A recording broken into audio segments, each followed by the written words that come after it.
پیغمبر اسلام صلی اللہ تعالیٰ علیہ وسلم کی وہ شریک حیات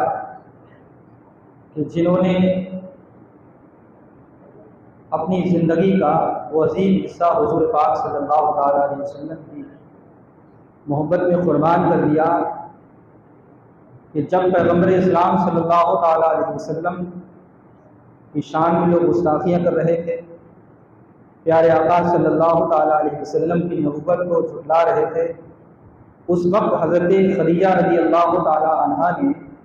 حضور پاک صلی اللہ تعالیٰ علیہ وسلم کا ساتھ دیا، آپ سے نکاح فرمایا، اور آپ اپنے وقت کی کوئی عام خاتون نہیں تھی، بلکہ کتابوں میں لکھا ہے کہ حضرت خدیجہ رضی اللہ تعالیٰ عنہا ان کی اس سے پہلے شادی ہو چکی تھی، اور انہوں نے یہ فیصلہ کر لیا تھا کہ اب میں کسی سے نکاح نہیں کروں گی۔ لیکن جب پیغمبر اسلام صلی اللہ تعالیٰ علیہ وسلم کی زندگی کو دیکھا، حضور پاک صلی اللہ تعالیٰ علیہ وسلم کے اخلاق حسنہ کو دیکھا، حضور کی سیرت کو دیکھا، حضور کی ایمانداری کو دیکھا، پھر آپ نے اپنے غلام کے ذریعے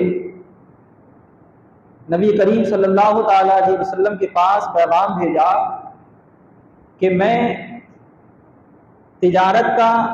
جو حصہ دوسروں کو دیتی ہوں، یعنی لوگ حضرت خدیجہ کا مال لے جاتے تھے مکے سے دوسرے ملکوں کی طرف، اب خود فیصلہ کرو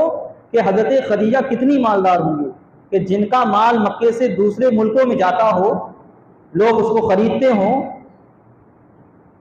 تو آپ نے حضور پاک صلی اللہ علیہ وسلم کے پاس پیغام کیا بھیجا کہ میں جتنی آمدنی دوسروں کو دیتی ہوں اس سے دوگنی آمدنی میں محمد عربی صلی اللہ علیہ وسلم کو دوں گی اگر وہ میرا مال تجارت دوسری جگہ جا کر فروخت کرنا شروع کر دیں گے۔ اب دیکھیے ہمیں یہ ذہن ملا کہ تجارت کرنا کس کی سنت ہے؟ پیارے آقا صلی اللہ علیہ وسلم کی سنت ہے۔ حضور پاک صلی اللہ علیہ وسلم نبی ہیں، اللہ کے حبیب صلی اللہ تعالیٰ علیہ وسلم دین کی ترویج و اشاعت بھی کرتے تھے اور تجارت بھی آپ فرمایا کرتے تھے، اور آج کل کے اگر امام کوئی کاروبار شروع کر دیں تو ان پر 50 کمنٹ لوگ شروع کر دیتے ہیں، ارے صاحب ان کا تو وہاں کام ہے، ان کا تو بڑا رباب فواب پھیلا ہوا ہے، ان کا دل مسلح پہ لگتا کہاں ہوگا۔ آج اسی قوم نے اماموں کو غریب کر دیا ہے، صرف اتنا ہے کہ وہ بڑا چٹپٹا کھا لیتے ہیں، بہت اچھا پہن لیتے ہیں، بس آپ سوچو کہ ان کی بڑی پراپرٹی بن جائے، بڑی لگژری کاروں سے ہی گھومنا شروع کر دیں، تو اماموں کی قسمت میں نہیں ہے، صرف قوم کی نادانی کی بنا پر۔ اور بارہا میں نے کہا کہ اگر مسجد کے ائمہ علماء دین کی خدمت کے ساتھ ساتھ اگر تجارت کا کاروبار شروع کر دیں تو انشاءاللہ تعالی دین کی طرف جو ان کی لالچ ہے وہ بالکل ختم ہو جائے گی، کیونکہ جب ان کی ضروریات پوری ہوتی رہیں گی ان کے کاروبار سے تو پھر مقتدیوں کی جیب پہ کہاں ان کی نظر ہوگی یار، کہ کوئی انہیں عید میں نذرانے میں مسافر میں دے کے جائے، یا کوئی جو ہے وہ عید یا دیگر اور موقع پر ان کو کچھ دے کے جائے۔ یہ ہمارے آقا صلی اللہ علیہ وسلم کی سیرت کا ایک عظیم حصہ ہے۔ حضور نے قبول فرما لیا کہ میں حضرت خدیجہ کا مال دوسرے ملکوں میں لے جاؤں گا اور مال کو فروخت کروں گا۔ پیارے آقا صلی اللہ تعالیٰ علیہ وسلم آپ کے غلام تھے حضرت خدیجہ کے، تو وہ ان کے ساتھ میں رہا کرتے تھے۔ جب تجارت کا مال لے کے آپ ایک ملک میں پہنچے تو وہاں کا ایک دوسرے دھرم کا انسان جب اس نے حضور پاک صلی اللہ تعالیٰ علیہ وسلم کے پورے معمول کو دیکھا کہ وہ داخل ہوئے، انہوں نے تجارت کی، پھر وہ کہاں بیٹھے، تو چونکہ اس نے کتابوں میں پڑھ رکھا تھا کہ ایک آخری نبی ہوں گے اور ان کا ایسا ایسا حلیہ ہوگا اور ان کا ایسا ایسا طریقہ کار ہوگا، تو انہوں نے جو غلام حضور کے ساتھ تھے انہیں قریب کیا اور پوچھا کہ کون ہے، تو کہا کہ یہ مکے کے محمد عربی ہیں۔ تو وہ سمجھ گیا کہ یہ کوئی اور نہیں ہے بلکہ آخری نبی یہی ہیں، سبحان اللہ۔ اور پھر غلام سے کہا کہ ایسا کرو اب جلدی سے اپنا سامان بیچو، چلے جاؤ، ان کے چاروں طرف دشمن ہیں، یہودی اور نصرانی جو ہے وہ محمد عربی صلی اللہ علیہ وسلم کا انتظار کر رہے ہیں کہ آخری نبی پیدا ہو اور ہم ان کو قتل کر دیں۔ آپ نے اپنا سارا سامان فروخت کیا اور پھر جب مکے کے لیے روانہ ہو گئے تو حضرت خدیجہ رضی اللہ تعالیٰ عنہ اپنے مکان کی بالا خانے سے، یعنی اوپر کی جو 2 منزلہ عمارت ہوتی ہے وہاں سے آپ دیکھ رہی تھی کہ قافلہ آ رہا ہے۔ تو جو آپ نے قافلے کے حالات کو دیکھا کہ قافلے جو تجارت کا سامان جو اونٹوں پہ چل رہا تھا تو چاروں طرف تو دھوپ تھی، لیکن یہ محمد عربی کی شان ہے کہ حضور پاک صلی اللہ تعالیٰ علیہ وسلم کے اوپر سایہ آسمان کا بادل کیا ہوا تھا، سبحان اللہ، چاروں طرف تو دھوپ تھی، لیکن یہ محمد عربی صلی اللہ تعالیٰ علیہ وسلم کی عظمت اور شان ہے کہ آپ کے اوپر آسمان کا حصہ جو تھا وہ سایہ کیے ہوئے چل رہا تھا۔ یہ جب آپ نے دیکھا تو آپ حیرت میں ہو گئی۔ بہرحال جب سامان وغیرہ کا سب معاملہ ہو گیا، حضور اپنے گھر تشریف لے گئے، تو آپ نے اس غلام کو بلایا اور پوچھا یہ بتاؤ تم پورے سفر میں نبی کریم صلی اللہ علیہ وسلم کے ساتھ تھے، یہ بتاؤ تم نے کیا محسوس کیا؟ اب جب انہوں نے حضور کی تعریف کو بیان کرنا شروع کیا کہ میں نے دنیا میں انسان کو بہت دیکھے ہیں، لیکن جو کردار، جو اخلاق، جو ایمانداری اور جو اصول محمد عربی صلی اللہ علیہ وسلم کے دیکھے ہیں، میں نے آج تک کسی انسان کے اندر یہ خوبیاں نہیں دیکھی۔ بہرحال اب حضرت خدیجہ کے دل میں جو حضور کی محبت پیدا ہوئی، اور پھر آپ نے اپنے خاندان کے جو بڑے تھے ان تک، ان کے ذریعے سے حضور تک پیغام بھجوایا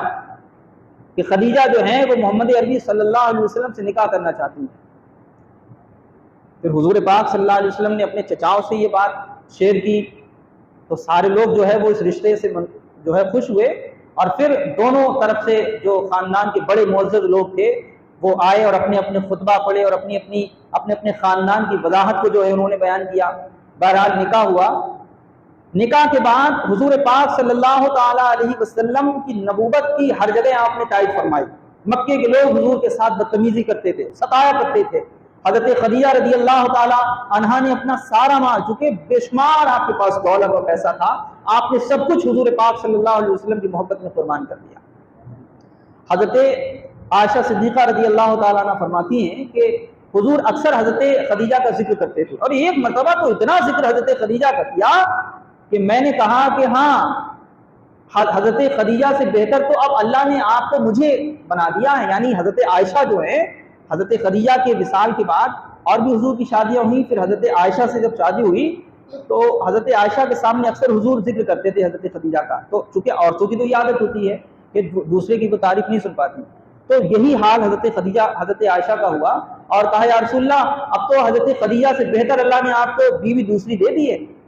تو حضور نے فرمایا نہیں، خدیجہ سے اچھا کوئی نہیں ہو سکتا ہے۔ اور حضور پاک صلی اللہ علیہ وسلم جب کوئی بکری ذبح فرمایا کرتے تھے تو کچھ گوشت کا کچھ حصہ جو ہے وہ حضرت خدیجہ رضی اللہ تعالیٰ عنہ کی سہیلیوں میں آپ تقسیم فرما دیا کرتے تھے۔ اتنی محبت حضرت خدیجہ سے فرمایا کرتے تھے، اور اکثر و بیشتر آپ کہا کرتے تھے کہ میں خدیجہ کی کیوں تعریف نہ کروں، میں خدیجہ سے کیوں محبت کا اظہار نہ کروں۔ خدیجہ تو وہ ہیں کہ جب لوگ مجھے جھٹلا رہے تھے تو حضرت خدیجہ رضی اللہ تعالیٰ عنہ میری تعریف فرما رہی تھی، جب لوگ مجھے برا بھلا کہہ رہے تھے تب اس وقت میرے ساتھ حضرت خدیجہ رضی اللہ تعالیٰ عنہ کھڑی نظر آ رہی تھی، جب لوگ مجھ پر الزام تراشی کر رہے تھے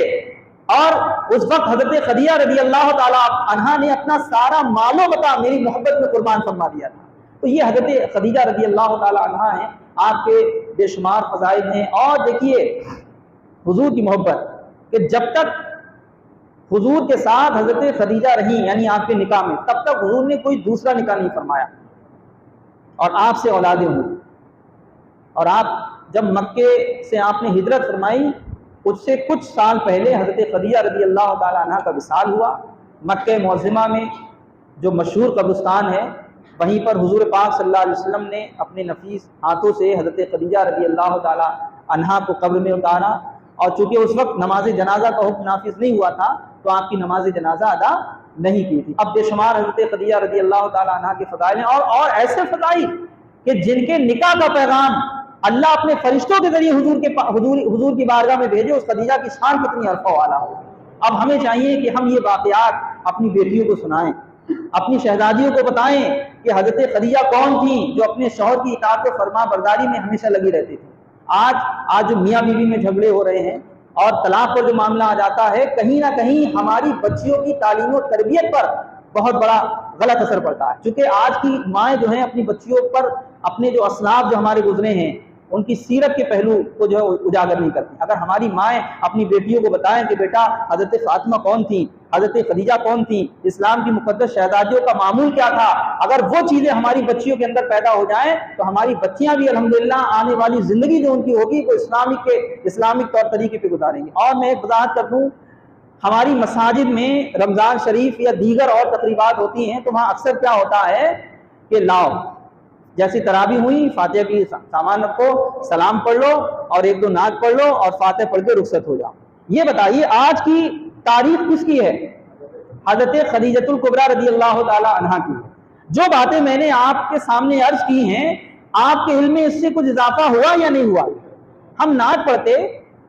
ہم سلام پڑھ کے لمبی فاتحہ کر کے رخصت ہو جاتے تو ہماری قوم کو حضرت خدیجہ رضی اللہ تعالی عنہا کی تاریخ کے بارے میں کیا معلوم ہوتا؟ آج علماء کو، ائمہ کو ضرورت ہے کہ نعت خوانی بے شک کی جائے، لیکن جو اصل اسلامک ہسٹری ہے، جو اصل تاریخ ہے ہمارے اکابرین کی، جب تک ہم اپنی قوم کو اسلام کی ہسٹری کے بارے میں نہیں بتائیں گے، ہماری قوم کے اندر دینی مذہبی جانکاری نہیں ہو سکتی ہے۔ مجھے حیرت ہوتی ہے یار کہ لوگ صرف فاتحہ خوانی میں ہی بزرگان دین کو سمیٹ کے رکھ دیتے ہیں،